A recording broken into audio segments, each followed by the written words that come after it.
In this video, I will share with you the 5 best ways to enjoy Universal Studios in Orlando.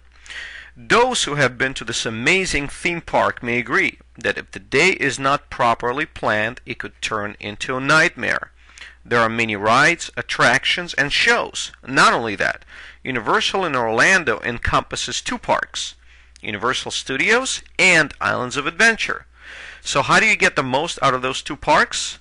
This video will give you some very important tips on how to have more fun, spend less money, and most importantly, enjoy more attractions.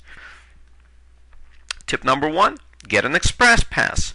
Not a lot of people know that, but an express pass will allow you to go on many rides without standing in long lines. Express passes are sold all over the park. However, if you want to get the more value out of your dollar, get a Premier Pass. You can visit my blog, go to www.themeparkguru.com, and you can take a look what a Premier Pass looks like. I have a page set up which explains how to get it, where to shop for the best deal. This pass already has a built-in Express Pass. On top of that, Premier Pass includes preferred parking, which is fantastic because it's a separate parking which is very, very close to the park. It has some water coupons and some other perks like saving up to 10% on food. So if you're planning to stay at Universal for more than a week, or if you're planning to come back to the park later on in the year, hands down, this is the best pass you'll ever get, and it will give you the most return on the dollar spent. Second tip is skip long lines. When entering the park, use a secret entrance. A lot of people ask, is there a secret entrance to the park? And yes, there is. The entrance is located by Blue Man Group, right under Hollywood Rip Ride Rocket roller coaster. You can check out my blog and see exactly. I have another video showing you where this entrance is. It is a very small booth and not a lot of people know about it. This booth is an entrance point to the park just like the main entrance. However, there is a huge difference between main entrance and a secret entrance.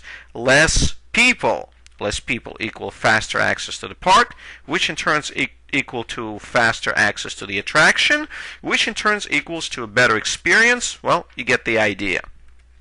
Tip number 3, be aware of the height limits on the rides. If you're traveling with kids, research height limits for each ride or for each roller coaster.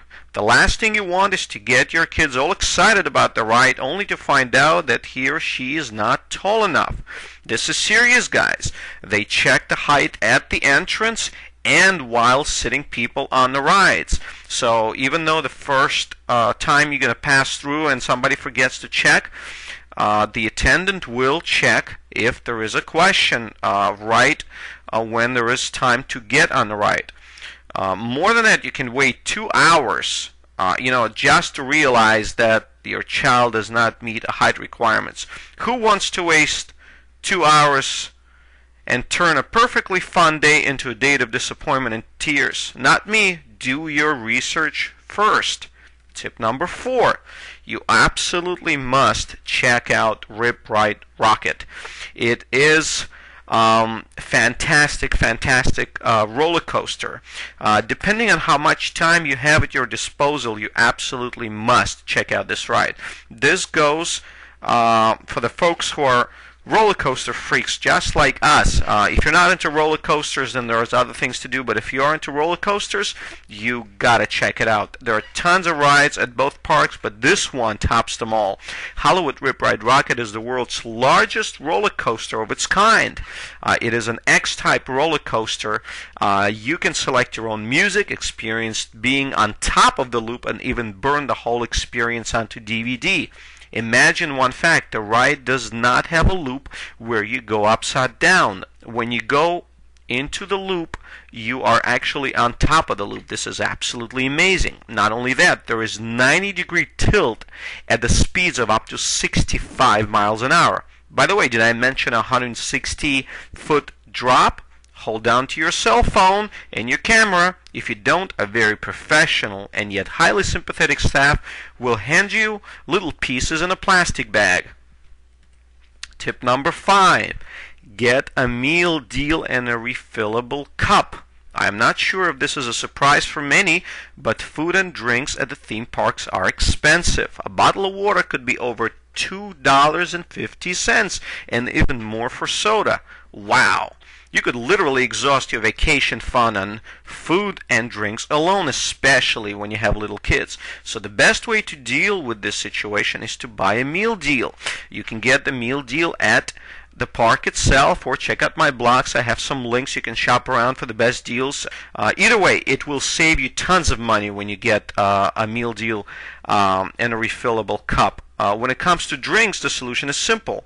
Buy a refillable cup. You might pay around $9 for it, but it is way worth it and will save you more money in the long run. You can refill it anytime with any soft drink that you like for as long as you want. Not only that, they're running some specials at the Universal. Sometimes you buy one get one free. Sometimes it costs you $9. Sometimes it's less. Not only that, you can only get one cup for the entire family, or two. You can refill it with different drinks, and you can give your children to drink. You're walking around in the park all day, so you'll get really exhausted, and you're gonna drink a lot of water and a lot of soda. I hope these tips help you enjoy both of these amazing theme parks. For more tips, tricks, and videos, please visit www.themeparkguru.com, and remember to leave a comment on our blog. To get up-to-date updates on both parks or ask a question, follow us on Twitter at Theme Park Guru. Thank you for watching this video. We'll see you at Universal.